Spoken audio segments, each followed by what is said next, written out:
First test जब मैंने दिया था तब शायद मेरा 5 या 6,000 कुछ रैंक था। तो वो देख के मुझे ऐसे लगता था शायद मुझसे नहीं हो पाएगा, कि कभी कभी रिस्क ले लेना चाहिए। जब 80-20 आ जाता है कि नहीं 80% मैं राइट हो सकती हूँ, 20% में डाउट है, सबकी अलग अलग मेमोराइज पावर होती है, मेमोरी पावर होती है। तो उस हिसाब से आपको करना चाहिए। जरूरी नहीं है कि आप 12-13 घंटे बैठ रहे हो, बट कितना इफेक्टिव आप पढ़ रहे हो और कितना रिटेन कर रहे हो वो ज्यादा इम्पोर्टेंट है।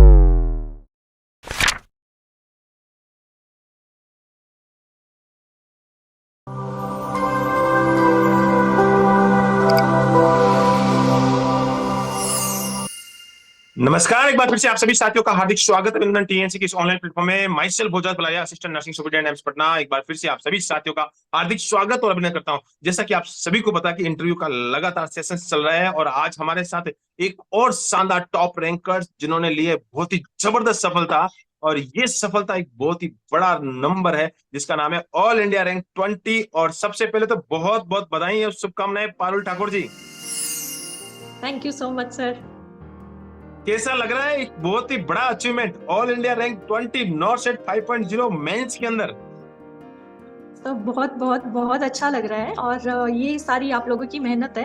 और क्योंकि मेहनत टीचर की भी होती है और स्टूडेंट की भी होती है, तभी सक्सेस मिलती है। तो इसमें आप लोगों को और पूरा पूरा क्रेडिट जाता है मेरी तरफ से। Sure sure. और आपने एक बहुत ही अच्छी बात बताई कि ताली दोनों हाथ से बजती है जब भी ताली बजती है, और बहुत ही जबरदस्त बात बताई है। और मैं तो स्पेशली क्रेडिट आपको देना चाहूंगा कि स्टूडेंट की मेहनत इसमें बहुत ज्यादा रोल निभाती है। 70% स्टूडेंट्स की होती है, 30% टीचर का एक सही होना, गाइडेंस होना बहुत ही बड़ा रोल निभाता है। तो सबसे पहले तो आपके पूरे परिवार को बधाइयां। इस समय तो बहुत ही खुशी का माहौल होगा। जी बिल्कुल sir, thank you so much. बहुत ही बढ़िया। आज हम आपका इंटरव्यू करने वाले हैं। इस इंटरव्यू में बहुत सारी चीजें आपसे जानने वाले हैं। किस समय आपने क्या क्या चीजें पढ़ी, किस समय आपने तैयारी की, कैसे आपने पढ़ा, किस प्रकार से आपने एंजाइटी को कोप अप किया, साथ ही साथ एग्जाम हॉल का एक्सपीरियंस पूछने वाले हैं, साथ ही साथ कौन कौन सी बुक्स पढ़ा, क्या क्या किया, उस सारे के सारे स्ट्रगल स्टोरी के बारे में पूछने वाले हैं। तो इस इंटरव्यू की शुरुआत आपके अपने इंट्रोडक्शन से। जी, मेरा नाम पारुल है। मैं बेसिकली हिमाचल से बिलोंग करती हूँ। मैंने अपनी स्टडीज़ हिमाचल से ही कंप्लीट की थी 2019 में। उसके बाद मैंने 2.5 इयर्स जॉब किया दिल्ली अपोलो में, और लास्ट ईयर ही मैंने ड्रॉप करके अभी अपना सोचा कि चलो कोचिंग कर लेते हैं, और उसके बाद नॉर्थ सेट चाहिए था, तो अभी रिजल्ट आप लोगों के सामने है। गुड। 2019 में आप पास आउट हुए, और सबसे बड़ी बात, हिमाचल से आप दिल्ली आए और hospital, private hospital Apollo join किया। तो मुझे लगता है कि कहीं ना कहीं अपोलो ज्वाइन करते करते 2.5 साल आपके निकाल दिए। उसके बाद दिमाग लगा होगा यार बहुत हो गया, अब प्राइवेट तो नहीं होगा, अब तो गवर्नमेंट के साथ अपना ही एम्स में चलते हैं। हिमाचल अपना ही खुद का एम्स है तो वही चलेंगे। तो आपने बिल्कुल प्लानिंग करना शुरू कर दिया और टीएनसी के साथ आगे बढ़ने का प्लान किया। तो आपने जब आप बता रहे हैं कि जब तैयारी शुरू करनी थी, तो अक्टूबर 2022 से आपने स्टार्ट बताया कि हाँ मैंने वहां से तैयारी स्टार्ट कर दी थी। तो नॉर्थ सेट जी पिछला वाला जो 4.0 क्या आपने दिया था? जी, मैंने नॉर्थ सेट 4.0 दिया था, लेकिन उस टाइम पे प्रेपरेशन भी इतनी अच्छी हुई नहीं थी, और एक तो अचानक से वो डेट आ गई, तो उसके लिए फिर बैक इन द माइंड एक थॉट आ ही जाता है कि नहीं मुझसे नहीं हो पाएगा, और वो प्रेशर मुझसे हैंडल नहीं हुआ उस टाइम पे। और जब मैंने एग्जाम दिया, जब मैं एग्जाम हॉल में भी थी, तो वो प्रेशर मुझसे हैंडल नहीं हो पा रहा था, और मैं आधे क्वेश्चन तो मैं पढ़ के ही नहीं आई थी। तो उस टाइम पे मेरे 44% थे, तो एक बहुत ही बड़ा मार्जिन था, 50% जनरल के लिए और 44%। तो उसके बाद थोड़ा सा डीमोटिवेट तो हो ही गई थी, लेकिन फैमिली का सपोर्ट रहा थ्रू आउट, और उन्होंने बोला चलो नेक्स्ट प्रिपरेशन करते हैं, अभी 3 महीने पड़े हैं। तो मैंने फिर टीएनसी की जो टेस्ट सीरीज कॉम्बो प्लान लेके रखा था, वही मैंने क्वेश्चंस उसके बाद सॉल्व करना स्टार्ट किया। ओके, आपने टीएनसी का कॉम्बो प्लान जिसमें वीडियो प्लस टेस्ट सीरीज वाला प्लान ज्वाइन आपने किया था, कॉम्बो प्लान के साथ आप आगे बढ़ते गए। हमेशा वीडियो लेक्चर्स के साथ साथ आप टेस्ट सीरीज देख रहे थे। तो वीडियो के बारे में मैं थोड़ा सा यहाँ पे जिक्र करना चाहूंगा। तो वीडियो रेशनल होते थे, जो टीचर्स आपको पढ़ा रहे थे, कैसा लग रहा था? सबसे अच्छी चीज वीडियो रैशनल्स की ये होती है कि कोई सामने से आपको बता रहा है तो वो ज्यादा समझ में आता है। जब हम पढ़ते हैं तो भी समझ में आता है, लेकिन अगर कोई सामने से बोलता है तो वो ज्यादा याद रहता है। तो वो बहुत ही हेल्पफुल रहता था, और जैसे भी जो भी कोई प्रॉब्लम होती थी, अदरवाइज तो हम लोग टीचर से पूछ सकते थे डायरेक्टली, टीएनसी के नंबर पे हम लोग कॉल कर सकते थे। अभी कुछ टाइम पहले मैं ये एड अप करना चाहूंगी, मेरा टीएनसी का कॉम्बो प्लान जो था वो खत्म हो चुका था। अभी 8 दिन रह गए थे मेंस के एग्जाम के लिए, और वो ऑटोमेटिकली लॉक हो गए थे सारे जो भी एग्जाम्स थे। फिर मैंने टीएनसी के नंबर पे कॉल किया कि अभी 8 दिन रह गए हैं, तो with in 2 hours I think वो फिर से उन्होंने फिर से स्टार्ट कर दिए, और फिर मैंने वही टीएनसी का कॉम्बो प्लान आगे कंटिन्यू किया मेंस एक तक। चीज मैं आपसे और ऐड करना चाहूंगा, फिर से कोई चार्ज तो नहीं लिया? नहीं नहीं नहीं, बिल्कुल नहीं, सिर्फ उसी चार्ज में, क्योंकि मैंने स्टार्टिंग ये पूरे ईयर में स्टार्टिंग में ही ले लिया था ये सीरीज का। पर पहले फिर नॉर्सेट 4.0 आ गया, तो मुझे लगा कि शायद वो वहीं पे खत्म हो जाएगा, लेकिन टीएनसी वालों ने वो फिर कंटिन्यू रखा कि जब तक नॉर्सेट 5 नहीं होता है तब तक हम वो कंटिन्यू रखेंगे। और फिर प्रीलिम्स और मेंस आ गया, तो उसमें भी काफी डिफरेंस था, बट टीचर्स हैं तो बहुत हेल्प रही है मुझे टीएनसी की तरफ से। बहुत बहुत धन्यवाद। और लगातार जितना आपने एक प्लान ले रखा है, उतना जितना आपने वैलिडिटी ले रखा है, तब तक उसमें प्लान में कोई भी एग्जाम होता है, टीएनसी हमेशा आपके साथ खड़ी रहती है और हमेशा आपका जी सपोर्ट सर। करती है। अब मैं आपसे बहुत सारी चीजें पूछना चाहता हूँ कि जैसे कि आपने वीडियो के बारे में बताया, वैसे के वैसे मैं आपको टेस्ट के बारे में पूछना चाहता हूँ। टीएनसी के साथ आपने टेस्ट देना शुरू किया था, पहला टेस्ट दिया होगा, तो पहला जी, टेस्ट के अंदर क्या हाल रहे और कैसी रैंक आई? फर्स्ट टेस्ट जब मैंने दिया था तब शायद मेरा 5 या 6 हजार कुछ रैंक था। तो वो देख के मुझे ऐसे लगता था शायद मुझसे नहीं हो पाएगा, क्योंकि प्रॉपर 3 घंटे बैठ के 200 क्वेश्चन सॉल्व करके मेरा रैंक आ ही नहीं रहा है, तो मुझे लग रहा था कि शायद नहीं हो पाएगा। और बट फिर मैंने कंटिन्यू किया, क्योंकि मुझे लग रहा था, वो मैंने पॉजिटिव चीज में लिया कि मुझसे आगे इतने बच्चे हैं तो मुझे भी उनसे कॉम्पीट करना है, तो मुझे भी रैंक चाहिए। तो वो काफी अच्छा था। और साथ में अभी अवधेश सर की जो क्लासेस टीएनसी की यूट्यूब पे अभी स्टार्ट हुई थी, वो बहुत हेल्प करती थी। वो पहले ही उसमें वो लेवल आ जाता था ना कि अगर आप ये देखोगे तो पक्का बनेंगे रैंकर्स, तो वही देख के थोड़ा मोटिवेशन मिलती थी कि अच्छा ठीक है अभी देख लेते हैं। उसमें तो और पहले से ही एक टैगलाइन बना ली है कि देखोगे तो जी जी पक्का जी बनोगे बिल्कुल। रैंकर, और वो बात जी बिल्कुल भी पक्का 101% है। और इतनी जबरदस्त क्लासेस, एक्चुअली यूट्यूब पे बहुत सारा कंटेंट ऐसे बहुत बिखरा पड़ा है, लोग बहुत सारी जी क्लासेस लेते हैं लेकिन सिस्टमेटिक वे में कोई क्लासेस नहीं दे पाता है। तो टीएनसी ने ये एस्टेब्लिशमेंट किया कि प्रॉपर वे में बच्चों को कम दिया जाए, लेकिन बहुत प्रॉपर वे में दिया जाए और बहुत ही जबरदस्त दिया जाए, जिससे बच्चों को बहुत ही बड़ा बेनिफिट मिले। बहुत ही अच्छी बात बताई। अब मैं आपसे जानना चाहता हूँ, सबसे खराब रैंक जब आपकी आती थी, पीछे में जब रैंक आती थी, तो दिमाग में गुस्सा नहीं आता था कि यार ये टीएनसी वाले पेपर कहाँ कहाँ से बना देते? जी, कभी कभी तो लगता था कि पता नहीं ऐसे ही एग्जाम आएगा तो शायद मैं क्लियर नहीं कर पाऊंगी, लेकिन फिर ऐसे लगता था कि अगर मैं नहीं कर पाऊंगी तो फिर मुश्किल है, मुझे वो जो जॉब मुझे चाहिए है वो मुझे नहीं मिल पाएगा। तो मैं प्रैक्टिस करती रहती थी, और उसके बाद अभी फाइनली रिजल्ट तो है finally all India rank finally. 20 आपके सामने है। बहुत ही अच्छी बात है और बहुत ही जबरदस्त बताई कि आपको देखो, हिम्मत तो हर बच्चा हारता है और बार बार जी डीमोटिवेशन आता है। तो इस दौरान जी आपने जैसे एग्जाम दिया और कंटिन्यूअसली आप जब चल रहे थे, कभी कभी डीमोटिवेशन वाला स्टेज आता था, तो डीमोटिवेशन जी। के समय क्या एक ऐसी चीज आपके पास हुआ करती थी, या आप क्या चीज ऐसी देखते थे कि यूट्यूब के कोई मोटिवेशनल वीडियो देखते थे या और कुछ देखते थे, जिससे एक एनर्जी आ जाती थी कि हाँ अब तो भैया फिर से करना है? एक्चुअली जब मैं डीमोटिवेट होती थी तो मैं सबसे पहले अपने भाई से बात करती थी, तो वो मुझे थ्रू आउट बहुत बहुत बहुत सपोर्ट करते हैं। वो खुद भी गवर्नमेंट सेक्टर में जॉब करते हैं, तो मुझे ये लगता था कि मम्मी पापा उसके ऊपर प्राउड करते हैं, तो शायद मैं भी उस जगह आना चाहती हूँ कि बोलें कि हमारे दोनों बच्चे बहुत अच्छी जॉब करते हैं। तो वो हमेशा से मुझे यही समझाते आए हैं कि अगर आपको ठोकर नहीं लगेगी तो आपको समझ में नहीं आएगा, तो जितने ज्यादा फेलियर्स होंगे तो सक्सेस का उतना ही ज्यादा मजा आएगा। तो बस वही था। बहुत जबरदस्त बात बताई है। जितनी जी ज्यादा ठोकरें लगेगी उतना ही इंसान आगे बढ़ेगा, और ये ही जी तो आपको बहुत ही बड़ा आगे मोटिवेशन ले जाता है। इस समय आपने फेलियर, आप रोजाना एग्जाम दे रहे थे, पीछे आ रहे थे, फिर से आपने कोशिश किया और रोजाना अपने आप को सुधारने का प्रयास किया, और वही आज 20 रैंक तक लेके आ गया, बहुत ही जबरदस्त रैंक के साथ। एग्जाम देते थे, हमेशा गलतियां तो होती थी, हमेशा एग्जाम में जी। जब गलतियां होती थी, तो बताएं कि वो गलतियां सुधारने के लिए आप क्या करते थे? गलतियां सबसे पहले जब मैंने नॉर्सेट 4.0 दिया था, तो उसके बाद 2-3 दिन जब मैं एग्जाम देके घर वापस आई थी, तो मुझे पता था कि मेरा एग्जाम क्लियर नहीं होगा। मैं अपने पेरेंट्स को भी यही बोल चुकी थी कि मैं रिजल्ट का वेट भी नहीं कर रही हूँ, और मेरा एग्जाम क्लियर नहीं होगा, बहुत गंदा गया है। तो उन्होंने बोला ठीक है कोई बात नहीं, नेक्स्ट नॉर्सेट 3 महीने में है, प्रेपरेशन करो। तो मैंने वो 1-2 दिन ना सेल्फ एनालाइज करने के लिए लगाए कि मैंने कहाँ पे क्या मिस्टेक की। टाइम मैनेजमेंट नहीं हो रहा था और नेगेटिव मार्किंग कंट्रोल करनी थी। तो मुझे लगा कि ठीक है, अभी टीएनसी की स्टार्ट करती हूँ। तो टीएनसी की सीरीज जब मैंने स्टार्ट की तो उससे मैक्सिमम बेनिफिट यही मिला मुझे कि मुझे टाइम मैनेजमेंट आ गया। पता चल गया कि कितने नेगेटिव मार्किंग हो रही थी और कितना रैंक मुझे आ रहा था और मुझे कितने लोगों के साथ और कम्पीट करना है। तो सबसे ज्यादा इंपॉर्टेंट होता है सेल्फ रियलाइजेशन। अगर सेल्फ रियलाइजेशन नहीं है तो फिर मुश्किल हो जाता है एक सक्सेस को पाना। तो खुद की गलतियां और खुद की कमियों को पहले पहचानो, उसके बाद सक्सेस जरूर मिलेगी। बिल्कुल। और बिल्कुल सही बात बोली। सेल्फ रियलाइजेशन बहुत ही अच्छी बात होती है और उससे ही अपन को मोटिवेशन आता है। दूसरी बात आती है कंटेंट पे। कंटेंट आपको जो जी 20+ की एक्सपर्ट्स टीम आपको प्रोवाइड करवाती है, तो बहुत ही जबरदस्त और एग्जामिनर के माइंड तक पहुंचती है कि एग्जामिनर किस इस टॉपिक में से क्या लेवल जी सोच सकता है, उस लेवल तक पहुंचते हैं। तो कभी कभी ऐसा नहीं लगता था कि बहुत सारे ऐसे ऐसे क्वेश्चंस, नए नए क्वेश्चंस मिलते रहते थे, हमेशा नई नई चीजें। तो यार ये टीएनसी वाले क्वेश्चंस कहाँ कहाँ से बना लेते हैं?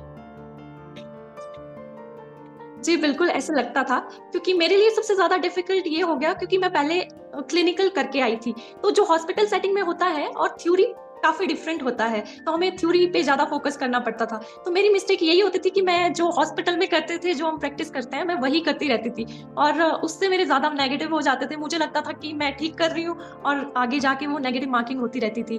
तो उसके बाद जब मैंने फिर रैशनल वाइज और वीडियोस जो भी होती थी टीएनसी की सीरीज पे, वो देखना स्टार्ट किया, तो समझ में आया कि नहीं, मैं कहाँ पे लैग कर रही हूँ, कौन सी चीज किस तरीके से होती है। तो उसके लिए टीएनसी के लिए तो मैं हमेशा ग्रेटफुल हूँ कि उन्होंने इतनी अच्छी सक्सेस दी है आज मुझे। बहुत ही जबरदस्त और बहुत ही शानदार बात बताइए कि खुद की अपन जो सोचते हैं वो वैसा होता नहीं है। हम ये सोचते हैं कि यार ऐसा होगा, लेकिन वो होता नहीं हो। और हर बच्चा ऐसा ही सोचता है कि मैं सही हूँ। एक बच्चा तो मुझे आज मैसेज करके बोला कि मुझे क्लेम करना है एम्स पे। मैंने कहा किस बात का क्लेम करना है? तो बोल रहा है कि एम्स ने मेरी कॉपी ही गलत चेक कर दी है। तो ये लगता है कि ऐसा जी हुआ जी है, लेकिन ऐसा होता नहीं है। ये रियलिटी है। बच्चों को लगता है कि यार मैं बिल्कुल सही हूँ, लेकिन वो उसके बाद में जब उसको रेस्पिरेशन पढ़ते हैं तो लगता है कि यार हाँ यार, कहीं ना कहीं मेरी गलती थी। तो बहुत अच्छी बात। अब एग्जाम हॉल में 10 दिन पहले एक सक्सेस मिली नहीं थी, अब एग्जाम हॉल में जा रहे हैं, उससे 10 दिन पहले प्रीलिम्स हो चुका था, अब मेंस की बारी है और दिल धक धक करना शुरू कर देता है। एंजाइटी उस लेवल पे चली जाती है। तो उस समय इस एंजाइटी को कॉप अप करने के लिए आपने क्या किया?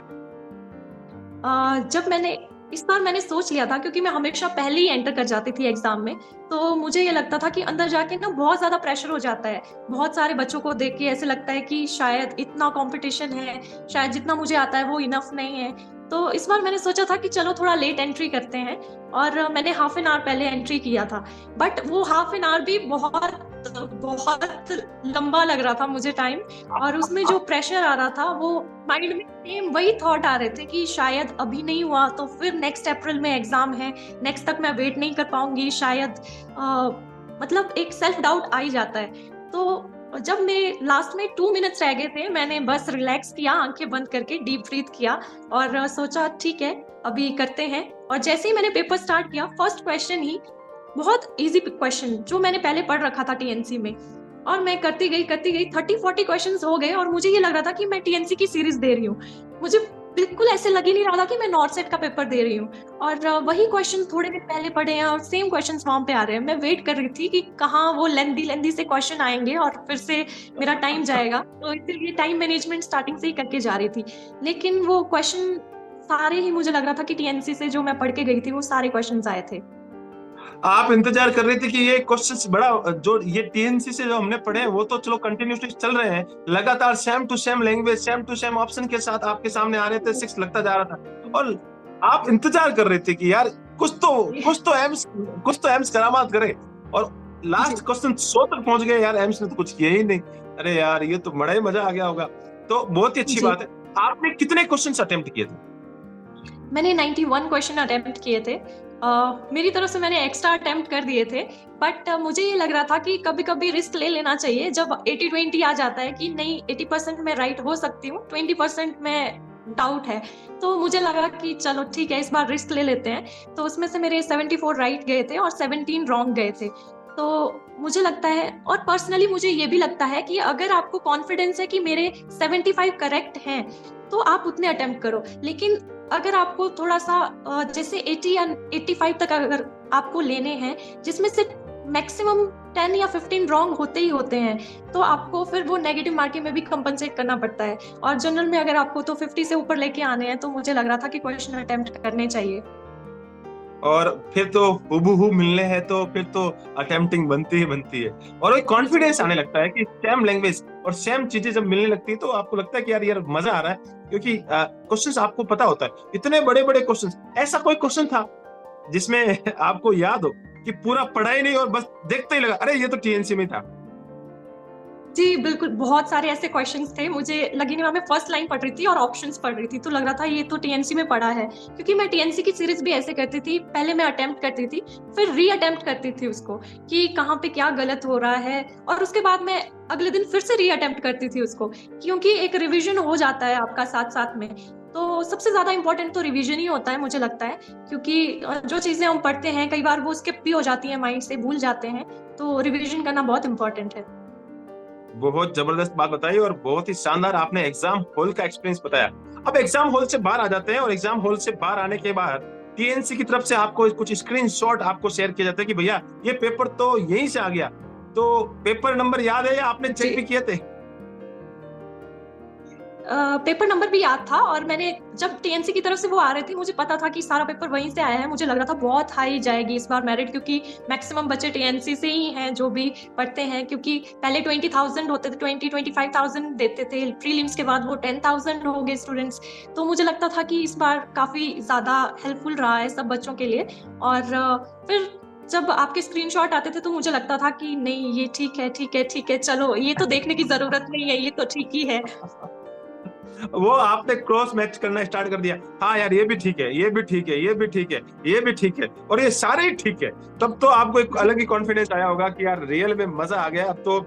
लेकिन आपके माइंड में कहीं ना कहीं ये थ्योरी थी कि यार एक 20 रैंक आ जाएगी, कि हाँ चलो जी ठीक है नहीं। सिलेक्शन तो हो जाएगा, लेकिन इतनी बड़ी रैंक आ जाएगी, मन में था या नहीं?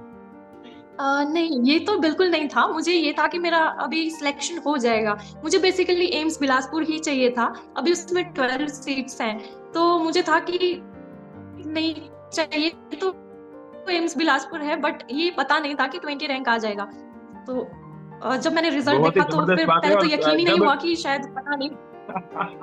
ये हर बच्चे के साथ होता है कि यकीन नहीं होता कि यार जी यार ऐसे कैसे हो गया। वो उसको बाद में रियलाइज, फिर वो अपने आप को हाँ बिल्कुल उसको प्राउड फील होता है कि हाँ यार मैंने कर दिखाया। लेकिन एग्जाम से पहले किसी भी टॉपर्स को नहीं पता होता कि क्या होने वाला है, और हर टॉपर्स के साथ यही कहानी है। बहुत ही जबरदस्त बात। अब मैं आपसे पूछना चाहता हूँ, बहुत सारे बच्चे इस समय आपसे कुछ चीजें पूछना चाहते हैं, बहुत सारे बच्चों के कमेंट्स भी आए थे पिछले वाले इंटरव्यू में। वो बच्चे ये जानना चाह रहे हैं कि टॉपर्स का डेली रूटीन्स क्या होता था, किस प्रकार से टॉपर्स कितने घंटे पढ़ता था और किस तरीके से टॉपर्स पढ़ता था। तो ये थोड़ा सा इसको डिस्क्रिप्शन दे। जी, बेसिकली मैं दिन में तो मैं बहुत कम पढ़ती थी, मैं रात में पढ़ती थी। मुझे सबसे ज्यादा पसंद है रात में शांति में पढ़ना, तो मैं रात में पढ़ रही होती थी। मैक्सिमम टाइम तो ये होता था, मॉर्निंग में पापा और भैया ऑफिस जा रहे होते थे और मैं ब्रेकफास्ट करके सो रही होती थी। तो मेरे लिए तो, मेरी क्योंकि कैटेगरी वाले हैं आप, जी रात्रिचर हैं आप।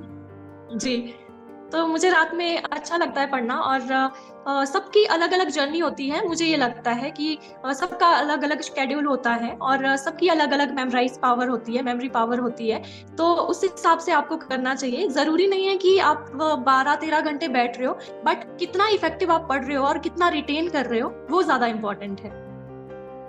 ओके, रात में जब आप पढ़ते थे तो टीएनसी की तरफ से कोई ऐसा मैसेज जो आपको बहुत ही ज्यादा प्रभावित करता था? जी बिल्कुल।